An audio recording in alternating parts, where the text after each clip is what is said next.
आज का नौजवान खड़ा होता है, हिंदू राष्ट्र की मांग करता है, लेकिन हिंदू राष्ट्र बनाने की जरूरत है क्या? क्यों? हिंदू राष्ट्र तो बना हुआ है, लेकिन हमारी बात को जरा कान खोलकर सुनना। हिंदू राष्ट्र तो बना है, अरे केवल तुम्हें हिंदू बनना है। और बताएं तुम हिंदू कैसे बनोगे? अरे शर्म आती है मुझे किस बात की? आज हम हिंदू राष्ट्र बनाने की बात करते हैं और हम खुद ही हिंदू नहीं। क्यों? हिंदू की पहचान क्या है? मैं आपको बताऊं, उस दिन भारत हिंदू राष्ट्र बन जाएगा जिस दिन भारत के प्राणी के सिर पर शिखा होगी प्यारे, उसी दिन भारत हिंदू राष्ट्र बन जाएगा। आज कोई चोटी रखना चाहता नहीं है, हिंदू राष्ट्र की कामना करते हैं। क्यों? अच्छा, भगवान की कृपा से चोटी की जगह ही साफ हो गई, वो बात एक अलग है। वे तो निश्चिंत है, उस सीमा के बाहर है, लेकिन जिनके शिखा की जिनके स्थान है, अरे वो तो चोटी बढ़ा सकते हैं कम से कम। क्यों? देखो, चोटी, बेटी और रोटी, ध्यान देना, ये अपनी जात की होती है।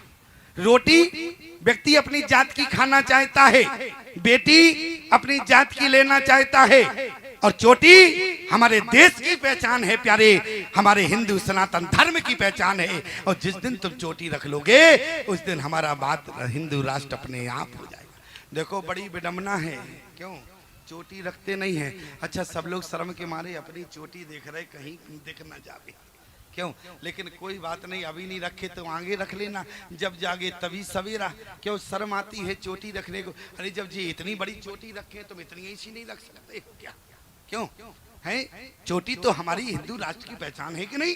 हिंदू की पहचान है चोटी, लेकिन कोई आज चोटी रखना नहीं चाहता, लेकिन चोटी रखना आवश्यक है प्यारे। आज मैं निवेदन कर रहा हूं, जाति के लोगों ने कहा कि जटायु तुम नहीं जाओगे। जटायु ने कहा दिमाग खराब है क्या? मेरी बेटी चिल्ला रही है, मेरी बेटी का हरण हो रहा, मैं जाऊंगा। जटायु को टांग पकड़े हुए लोगों ने कहा तुम में रावण से लड़ने का सामर्थ्य नहीं है। जटायु ने कहा कि मैं जानता हूं रावण से लड़ने का हमारा सामर्थ्य नहीं है, लेकिन मैं अपनी बेटी का हरण भी नहीं देख सकता। इसलिए जटायु पड़े, बोले सीते पुत्र अरे करस जन त्रासा, और करियो जात दान करना सा, दावा क्रोध बंत कग कैसे, छूटे पवि पर्वत कहो जैसे। जटायु दौड़ पड़े। जटायु ने प्यारे छोड़ दिया, मैं ऐसी जाति को त्याग करता हूं। लेकिन जब जटायु दौड़े प्यारे, जटायु के बूढ़े पंखों ने कहा जटायु अब मुझ में सामर्थ्य नहीं है, मैं तुम्हें उड़ाकर नहीं ले जा सकता। जटायु ने कहा कि पंखो आज तो तुम मुझे उड़ाकर ले चलो। पंखों ने कहा जटायु क्या करें, मैंने जीवन भर तुम्हें उड़ाया, तुम्हें जब प्यास लगती थी तुम्हें उड़ाकर सरोवर तक ले जाता था, तुम्हें जब भूख लगती थी तुम्हें उचित भोजन तक ले जाता था, लेकिन याद रखना। पंखों ने कहा कि जटायु तुम्हारी तरह आज मैं भी बूढ़ा हो गया, आज मुझे उड़ाने की क्षमता नहीं है। जटायु ने कहा कि पंखो तुमने मेरा पूरा जीवन साथ दिया, लेकिन उस समय तुम्हारा स्वार्थ था। क्यों? जिस समय तुम मुझे भोजन तक ले जाते थे, जिस समय तुम मुझे पानी तक ले जाते थे, तो उस समय मैं जब पानी पीता था तो मुझे संतुष्टि मिलती थी, लेकिन तुमको फुर्ती मिलती थी। जैसे जटायु ने प्यारे पंखों को जगाया कि पंखो तुम मुझे उड़ा कर ले चलो, और जैसे ही पंखों को जगाया पंखे उठकर खड़े हो गए। पंखों ने चलो कहाँ चलना, और जैसे ही पंखे खड़े हो गए, पंखों ने कहा कि चलो, तो बोले धावा क्रोध। क्रोध में जब जटायु दौड़े, और जब जटायु दौड़े, जटायु ने कहा रे रे दुष्ट ठहरो। रावण ने कहा मुझे ललकारने वाला कौन आ गया? जटायु ने कहा एक बार पीछे भी तो देखो, तुम्हारा बाप खड़ा है। और जैसे ही जटायु ने ललकारा, और वहां रावण जानकी का हरण करके रथ पर ले जा रहा था वायु मार्ग से, जटायु ने कहा ठहरो। रावण रुक गया। रावण ने कहा कि जटायु किसी गुफा में जाओ, तुम्हारे लड़ने के दिन नहीं है। जटायु ने कहा पहले रुको, युद्ध करो। और जटायु ने रोक लिया। रावण से युद्ध किया, युद्ध करने वाले थे, और जैसे ही जटायु जी ने अपने चोंच ली मारने वाले थे, ब्रह्मा जी सामने आ गए। ब्रह्मा जी ने कहा ठहरो। जटायु ने कहा ये बात बताओ इतनी देर से हमारी बेटी अभी रो रही थी, तब तो तुम आए नहीं, कौन हो? बोले हम ब्रह्मा हैं, ब्रह्मलोक से आए। बोले अब क्यों आई? जब सीता रो रही थी तब तो तुम आए नहीं, अब किस लिए आए हो? अब क्या मीडिया में फोटो उतरवाने आए हो क्या? अच्छा, कुछ लोग ऐसे ही होते हैं।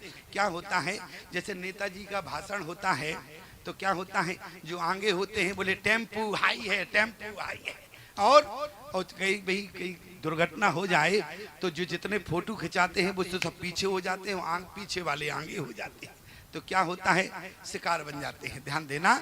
लेकिन यहाँ पर क्या है, आज जटायु जी ने कहा ब्रह्मा जी से तुम क्यों आए? क्या तुम फोटो उतरवाने आए हो? ब्रह्मा जी ने कहा नहीं। बोले फिर किस लिए आए? अरे बोले इसलिए आए, हमारा संविधान फेल हो रहा। क्यों?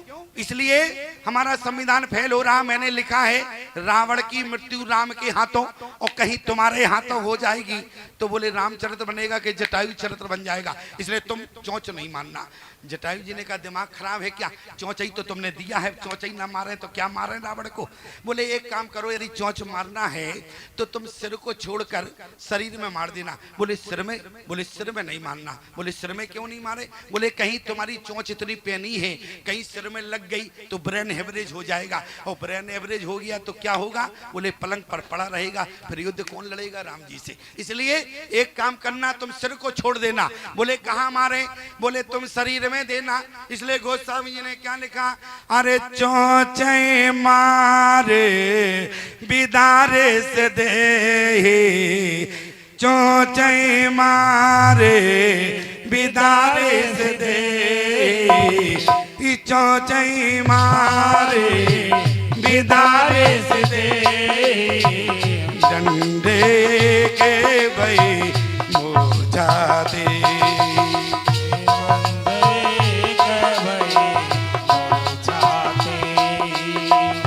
चौंचई मार बिदारे से दे, जाते।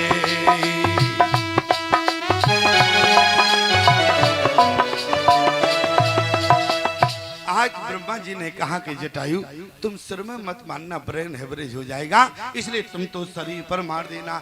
इसलिए चौंचे मार अरे बिदार देही, और दंड एक भई मूर्छाते ही। आज प्यारे जैसे चौंच, इसके बाद भी रावण मूर्छित हो गया, और जब मूर्छित हुआ तो जानकी को अपनी पीठ पर लेकर जो गुफा में लेकर आए, कहा कि बेटी तुम्हारे पिता के पास यही टूटी फूटी झोपड़ी है, गुफा है, इसमें तुम थोड़ा विश्राम करो। जानकी ने कहा कि पिता का हृदय देखा जाता है, पिता की झोपड़ी नहीं देखी जाती।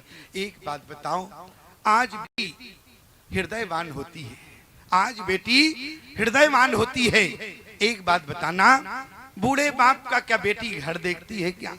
ससुराल में भले ही एसी लगा हो और मायके में एसी ना हो, और गर्मियों के दिनों जाना होता है, एक बार भी ससुराल में सूचना नहीं जाती है कि यहाँ बहुत गर्मी है। क्यों? और कहीं मायके में एसी हो, ससुराल में एसी ना हो भे, तो रोज पिता के यहाँ पहुंच जाएगा बहुत गर्मी है, बहुत गर्मी है, तो पिता एक एसी भेज देगा। लेकिन आज तक अपने पिता के घर की सूचना किसी बेटी ने ससुराल में नहीं दी। क्यों? क्योंकि बेटी पिता का घर नहीं, बेटी तो पिता का हृदय देखती है। और मैं बताऊं, बूढ़े बाप से बेटी जब भी मिलती है तो छाती से लगकर मिलती है। क्यों? क्योंकि बेटी अपने पिता का सिर्फ हृदय देखती है। आज जानकी ने कहा आपका हृदय बहुत बड़ा है, आपने मुझे बेटी के रूप में स्वीकार किया। बेटी तो मैं जनक की थी, लेकिन आपने बेटी के रूप में स्वीकार किया। जटायु ने कहा कि बेटी कुछ देर आराम करो। जितने लोग जाति के आए बोले जटायु तुम संघर्ष करो, हम तुम्हारे साथ हैं। जटायु ने कहा पागल हो गए हो क्या? अभी हम युद्ध के लिए गए, तब तक तो तुमने हमारा त्याग कर दिया। आज जटायु ने कहा कि एक काम करो, मेरी बेटी की रक्षा करो। तब तक हम जटायु ने कहा कि हम देखते हैं रावण को। अब जाति के लोगों ने कहा बोले अब रहने दो, अब तुम ही देखो, अब तुम तो जानते हो सब हमारा। तो जटायु समझ गए तुम जाति के लोग बिल्कुल काम के नहीं हो। जटायु ने कहा जाति के लोगों से चले जाओ यहाँ से। जाति के लोगों को भगा दिया। इतनी देर में रावण की मूर्छा जागी। हमारा धर्म क्या है? रावण जब तक मूर्छित रहा, जटायु ने एक बार भी रावण के ऊपर प्रहार नहीं किया। पहले युद्ध में धर्म होता था, लेकिन आज आज क्या है? बोले धर्म में ही युद्ध हो गया है। आज धर्म में ही युद्ध हुआ है। और पहले बोले युद्ध में धर्म रखा जाता था, लेकिन आज धर्म के कारण युद्ध हो रहे हैं।